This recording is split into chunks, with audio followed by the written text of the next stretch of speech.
Assalamualaikum warahmatullahi wabarakatuh. Pada kesempatan ini kita lanjutkan untuk belajar Al-Quran, kitab Tafsir Al-Maraghi, surat Al-Fatihah bagian ketiga. Kita masuk pada pembahasan pengertian isti'anah atau tawakal kepada Allah. Kata isti'anah yang dinukil dari Nas Ta'in berarti memohon ma'unah atau pertolongan agar bisa menyempurnakan pekerjaan, karena ia sendiri tidak bisa melakukannya. Allah Subhanahu wa Ta'ala telah memerintahkan kita melalui ayat agar jangan menyembah selain Allah, sebab hanya Allah lah yang Maha Kuasa, tidak ada yang bisa menyamainya dan tidak ada yang patut disembah kecuali hanyalah Allah. Dan janganlah kita meminta pertolongan untuk melakukan pekerjaan yang diharap-harapkan hasilnya kepada selain Allah. Janganlah kita mencari sebab atau perantara yang kita sendiri mampu melakukannya untuk meminta kepada selain Allah. Kita dilarang mengagungkan selain Allah dan dilarang meminta pertolongan kepada selain Allah. Berdasarkan pembahasan di atas, dapat diambil pengertian bahwa berhasil atau tidaknya perbuatan tergantung dari sebab-sebab yang dikaitkan dengan kebijaksanaan ilahi. Sebab-sebab itulah yang akan mengantarkan seorang kepada keberhasilan atas upaya yang dilakukan dengan sendirinya. Segala bentuk halangan akan mudah ditanggulanginya. Manusia telah dianugerahkan kemampuan ilmu pengetahuan dan kemampuan berpikir yang dapat menciptakan sebab-sebab tersebut. Di samping menyisihkan penghalang-penghalang yang ada sesuai dengan bakat dirinya. Dalam batas kemampuan manusia ini, Allah telah memerintahkan kepada kita agar saling membantu antar sesama, sebagaimana petunjuk Allah di dalam firman-Nya. Wa ta'awanu 'alal birri wat taqwa wala ta'awanu 'alal itsmi wal 'udwan.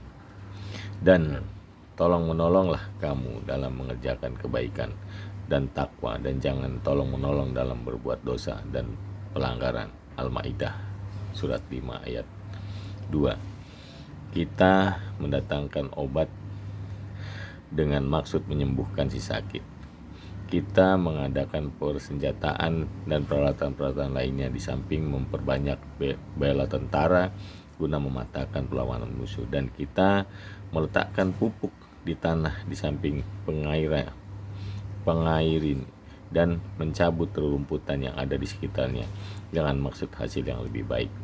Selain hal-hal yang tersebut di atas, yakni hal-hal yang belum terungkap sebab-sebabnya, maka wajib bagi kita menyerahkan seluruh persoalan tersebut kepada Allah Subhanahu wa Ta'ala. Kita hanya memohon pertolongan dari Allah, memohon kesembuhan kepada Allah bagi si sakit, memohon kemenangan dari perlawanan musuh, dan kita hanya mengadu kepada Allah mengenai kebutuhan sawah, baik yang berasal dari langit maupun dari bumi, sebab masalah-masalah tersebut adalah di luar jangkauan berpikir manusia, baik untuk mendatangkan atau menolak. Dalam hal ini Allah telah menjanjikan kepada kita, jika berlindung dan memohon kepadanya, maka Allah akan mengabulkan pertolongan itu. Untuk itu Allah berfirman, Ud'uni astajib lakum. Berdoalah kepadaku, niscaya akan kuperkenankan bagimu. Surat Al-Mu'min surat 40 ayat 60. Allah Subhanahu wa Ta'ala telah memberitahukan kepada kita bahwa Dia berada dekat dengan kita dan Maha mendengar terhadap permintaan kita. Allah telah berfirman di dalam kitabnya, wa nahnu aqrabu ilaihi min hablil warid, dan kami lebih dekat kepadanya daripada urat lehernya. Surat Al-Kahf surat 50 ayat 16. Barang siapa yang meminta-minta kepada kuburan, seorang ahli ibadah atau makam ahli waris terdekat akan kehendaknya dikabulkan, atau paling tidak memudahkannya, atau mengharapkan kesembuhan penyakit dan mengharapkan hancurnya musuh, berarti ia telah tersesat dari jalan kebenaran. Ia pun termasuk orang-orang yang berpaling dari syariat Allah. Secara tidak langsung, ia telah melakukan perbuatan kaum animisme yang populer sebelum kehadiran Islam, yang pada masa sekarang pun juga masih populer di beberapa kalangan. Allah melarang perbuatan seperti ini karena cara ini berarti meminta pertolongan kepada selain Allah, padahal Allah hanya memerintahkan kepada kita agar hanya meminta kepadanya. Dialah tempat pengaduan setiap orang yang tertimpa musibah. Di dalam mengutarakan hanya kepada Engkau kami mohon pertolongan, pada surat ini berarti merupakan petunjuk kepada manusia untuk hanya meminta pertolongan kepada Allah di dalam usahanya. Siapapun yang meninggalkan usaha berarti menjauhi fitrah manusiawinya, sekaligus menjauhi petunjuk syariat. Kemudian ia akan tetap terhina karena tindakannya tersebut tidak termasuk tawakal kepada Allah Subhanahu wa taala. Selain itu, jika menunjukkan kepada sesuatu kenyataan bahwa sekalipun manusia dianugerahi pemikiran yang luar biasa dan kemandirian mengatur segala bentuk rencana, tetapi ia tidak bisa lepas dari pertolongan Allah, sebab masih banyak permasalahan di dunia yang bersifat samar dan belum diketahui. Pengertian isti'anah, meminta pertolongan seperti ini sama dengan pengertian tawakal kepada Allah Subhanahu wa taala. Ini adalah puncak tauhid dan ibadah yang paling ikhlas. Dengan demikian, jadilah hamba tersebut sebagai hamba Allah yang tunduk dan penuh harap hanya kepadanya, sebab pada dasarnya sejak manusia hidup bebas dan merdeka, tak ada yang menguasai baik orang yang mati atau hidup. Berarti ia terlepas dari segala bentuk penguasaan, pemimpin, dan pembohong, sekaligus berarti melepaskan jimat-jimat dari tangan para pembohong dan pendusta. Ihdinas siratal mustaqim. Hidayah artinya suatu pertanda yang dapat mengantarkan seseorang kepada hal yang dituju. Sirat berarti jalan, mustaqim berarti lawan kata berbelok-belok, bengkok. Jalan yang bengkok adalah jalan yang menyelewengkan seseorang dari cita-cita yang dituju, dan jalan yang lurus dihindari oleh orang-orang yang menghendaki, dan jalan ini harus dihindari oleh orang-orang yang menghendaki jalan yang lurus dan benar. Macam-macam hidayah Allah kepada manusia terdapat bermacam-macam bentuk. Hidayah dalam bentuk ilham. Hal ini dirasakan oleh anak kecil sejak ia dilahirkan. Seseorang anak akan merasa membutuhkan makanan dengan cara menangis sebagai pertanda. Hidayah kepada panca indera.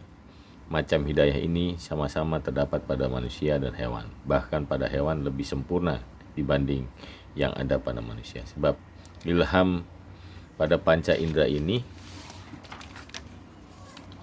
akan lebih cepat tumbuh secara sempurna dalam waktu yang sangat singkat setelah kelahiran. Dan ini dirasakan oleh manusia secara bertahap. Hidayah kepada akal. Hidayah ini lebih tinggi derajatnya dibandingkan hidayah ilham dan panca inderanya, sebab naluriah manusia akan hidup bermasyarakat dengan yang lainnya, sedang ilham dan panca indera tidak cukup untuk menjalankan hidup bermasyarakat. Karenanya manusia membutuhkan akal yang mampu mengkoreksi segala kesalahan yang dilakukan oleh panca indera.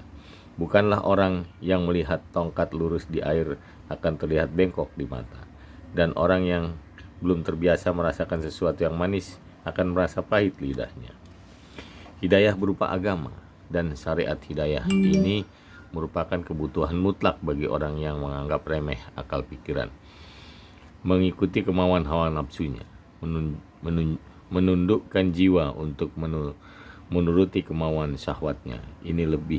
Ia lebih memilih jalan yang penuh dengan lumpur dosa dan berbagai kejahatan, berani berbuat zalim sekalipun terhadap kawannya sendiri.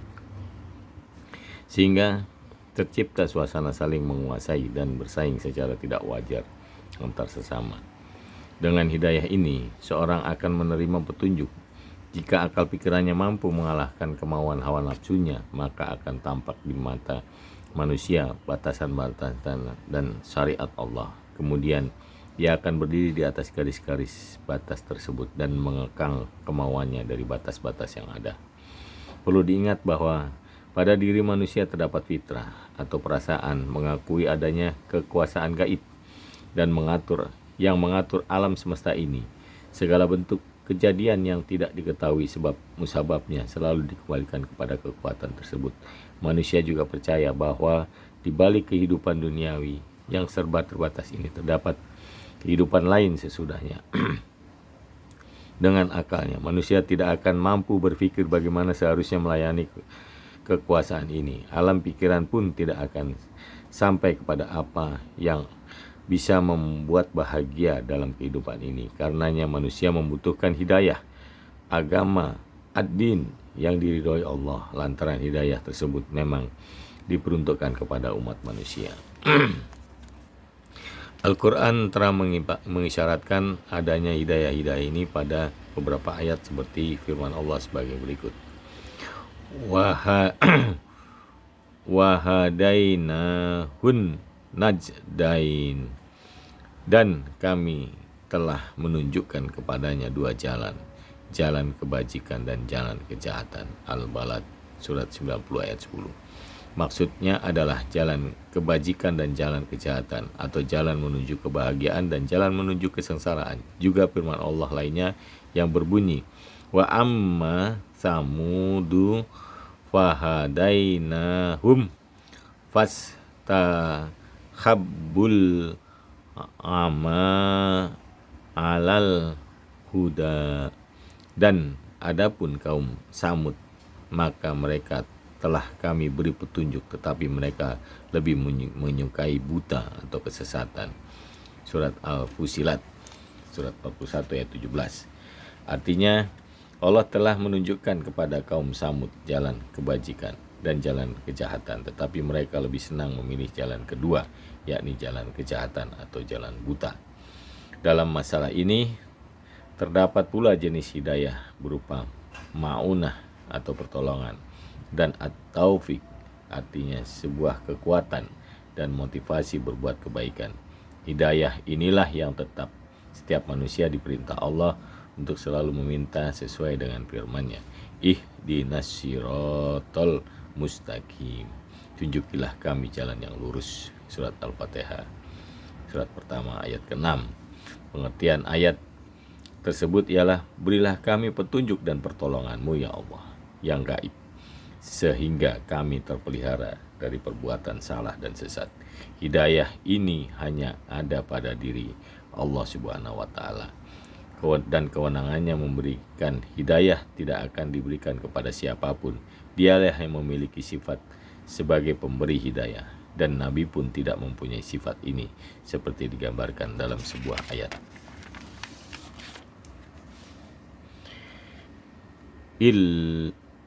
Innaka la tahdi man ahbabta walakinallaha yahdi mayyasha. Sesungguhnya kamu tidak akan dapat memberi petunjuk kepada orang yang kamu kasihi, tetapi Allah memberi petunjuk kepada orang yang dikehendakinya. Surat Al-Qasas surat 28 ayat 56. Dan ayat lain Allah berfirman, laisa alaika hudahum walakinallaha yahdi mayyasha. Bukanlah kewajibanmu menjadikan mereka mendapat petunjuk, akan tetapi Allah lah yang memberi petunjuk atau memberi taufik siapa yang dikehendakinya. Surat Al-Baqarah surat 2 ayat 272. Kemudian Allah menetapkan sifat ini kepada dirinya sendiri seperti ungkapan ayat berikut ini, ulaikal ladzina hadallahu fabihudahumuk tadi. Mereka itulah orang-orang yang telah diberi petunjuk oleh Allah, maka ikutilah petunjuk mereka. Surat Al-An'am surat 6 ayat 90. Hidayah dalam pengertian petunjuk kepada hal-hal yang baik dan benar, termasuk penjelasan mengakibatkan lahirnya kebahagiaan dan keberhasilan. Karenanya hidayah seperti inilah yang dianugerahkan kepada para hambanya. Hidayah ini juga ada pada diri Rasulullah SAW, seperti yang diungkapkan dalam Al-Quran. Wa innaka latahdi ila siratim mustaqim. Dan sesungguhnya kamu benar-benar memberi petunjuk kepada jalan yang lurus. Pengertian siratul mustaqim ialah meliputi hal-hal yang bisa mengantarkan kepada kebahagiaan baik di dunia maupun akhirat. Terdiri dari akidah, hukum, akhlak, syariat agama, misalnya ilmu yang membenarkan Allah, kenabian Muhammad, ilmu tentang keadaan alam semesta, ilmu kemasyarakatan, dan lain sebagainya. Pengertian tersebut disebut sebagai siratal mustaqim karena diumpamakan kepada jalan yang bisa diindra, sebab antara keduanya mempunyai ciri yang sama, yakni menyampaikan kepada tujuan. Jalan maknawi ini dapat mengantarkan manusia kepada tujuan yang dimaksud, dan jalan yang dapat diindra pun dapat menyampaikan kepada suatu tujuan. Allah telah memberikan petunjuk pada kita agar memohon hidayah kepadanya, agar dijadikan sebagai penolong dalam mengalahkan hawa nafsu. Setelah kita melakukan upaya secara maksimum dengan dukungan pengetahuan hukum syariat yang kita kuasai, dan setelah berusaha sekuat mungkin untuk mengikuti garis-garis syariat Allah, dambaan kita adalah mendapat kebahagiaan di dunia dan akhirat. Siratal ladzina an'amta alaihim ghairil maghdubi alaihim. Orang-orang yang diberi anugerah Allah adalah para nabi, siddiqin, dan solihin yang terdiri dari umat yang telah lalu. Allah Subhanahu wa Ta'ala dalam hal ini telah memberitahukan kepada kita perihal mereka secara global maupun terperinci di dalam Al-Quran dengan menyebutkan kisah-kisah mereka. Tujuannya agar dijadikan sebagai teladan bagi kita, sehingga kita dapat mengetahui contoh yang baik dan pantas dijadikan sebagai panutan yang akan mengantarkan kita kepada kebahagiaan dan menjauhi jalan yang sesat. Allah telah memerintahkan kepada kita agar mengikuti langkah-langkah orang-orang yang terdahulu, karena hakikatnya agama Allah itu adalah satu, sekalipun masa selalu berbeda-beda. Ringkasan isi agama Allah itu hakikatnya sama, yakni iman kepada Allah, kepada para rasul, dan menghiasi diri dengan akhlak utama, melakukan perbuatan baik dan meninggalkan kejelekan. Di luar masalah tersebut adalah masalah cabang furu yang berbeda-beda karena perbedaan masa dan tempat. Hal ini disyaratkan dari dalam firman Allah, inna au khayna ilaika kama au khayna ila nuhiw wan nabiyyina mim ba'di. Sesungguhnya kami telah memberikan wahyu kepadamu sebagaimana kami telah memberikan wahyu kepada Nuh dan nabi-nabi yang kemudiannya. An-Nisa surat 4 ayat 163. Pengertian maghdubi alaihim ialah orang-orang yang telah menerima atau mendengar agama yang benar dan disyaratkan Allah untuk hambanya, tetapi mereka menolak dan mengasingkan diri tanpa mau melihat sedikit pun. Mereka itu tidak mau menggunakan akal di dalam meneliti dalil-dalil yang ada, tetapi mereka lebih menyukai taklid, mengikuti warisan nenek moyang mereka. Mereka adalah orang-orang yang akan tertimpa kesusahan, siksaan, dan kehinaan di neraka jahanam, dan tertimpa kembali, dan tempat kembali mereka adalah seburuk-buruk tempat. Dalun berarti mereka yang tidak mengetahui kebenaran atau tidak mengetahui dengan cara yang benar. Mereka itulah orang-orang yang belum pernah kedatangan seorang rasul pun, atau sudah pernah kedatangan seorang rasul tetapi nilai-nilai kebenaran yang dibawa para rasul itu kurang begitu jelas. Mereka tersesat dan kebutaan dan tidak mendapatkan hidayah di dalam menggapai cita-cita mereka. Sebab banyak sekali rintangan yang tercampur aduk antara kebenaran dan kebatilan. Di samping masalah-masalah benar dan yang salah. Jika mereka tidak tersesat di dalam masalah-masalah duniawi, mereka pasti akan tersesat di dalam masalah-masalah ukhrawi. Siapapun yang tidak mendapat hidayah agama, maka akan tampak pengaruh kegoncangan pada hal-hal yang berkaitan dengan kehidupannya, serta akan tertimpa musibah. Kemudian mengenai orang-orang yang hidup ketika masa tenggang, ketika tidak ada rasul yang diutus, mereka ini tidak terkena taklid syariat, beban hukum, dan di akhirat nanti tidak akan terkena siksaan, sebab ada firman Allah yang berbunyi, wa ma kunna ma'adzibina hatta nab'asa rasul, dan kami tidak akan mengazab sebelum kami mengutus seorang rasul. Surat Al-Isra surat 17 ayat 15. Ini adalah merupakan pendapat jumhur ulama, sebab mereka ada yang berpendapat bahwa akal sudah cukup dijadikan sebagai alasan untuk menjalankan taklif ini. Jika manusia mempunyai akal sehat, maka wajib bagi orang tersebut memikirkan keadaan langit dan bumi dan berpikir tentang kejadian alam semesta ini. Kewajiban mereka di dalam masalah ibadah juga tentu oleh akal pikiran tentang sampai sejauh mana ijtihad yang dilakukan mengenai Tuhan. Dengan demikian mereka akan selamat dari ancaman siksa neraka di akhirat kiamat nanti. Jika mereka tidak berupaya demikian, maka mereka ini termasuk orang-orang yang tersiksa di neraka nanti.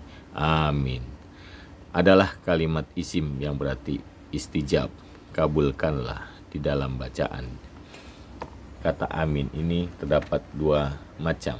Pertama, dibaca panjang seperti yang dikatakan seorang penyair, ya Rabbi la taslubanni hubbaha abada wa yarhamullahu habdan qala amin.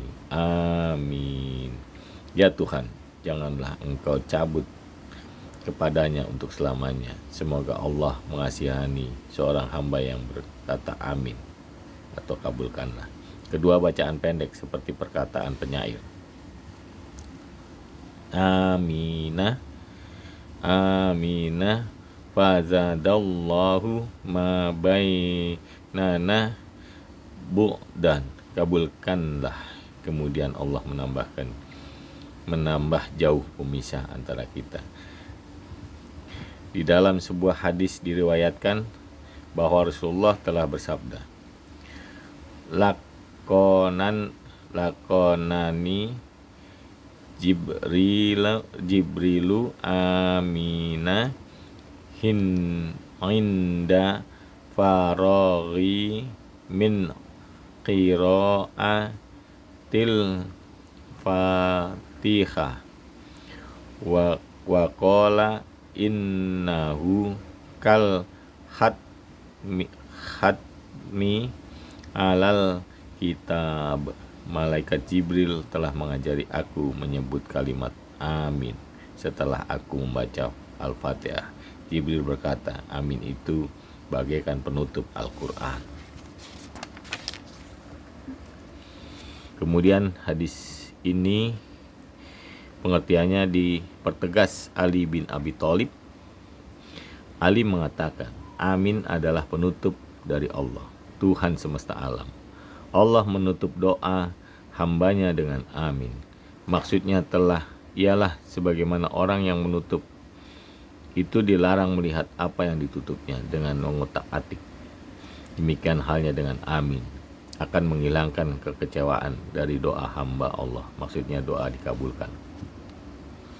Perkataan amin bukan berasal dari Al-Quran dengan alasan tidak pernah dicantumkan di dalamnya dan tidak dibaca oleh imam ketika salat, sebab Pada kenyataannya, amin adalah merupakan doa sebagaimana pendapat Al-Hasan Al-Basri.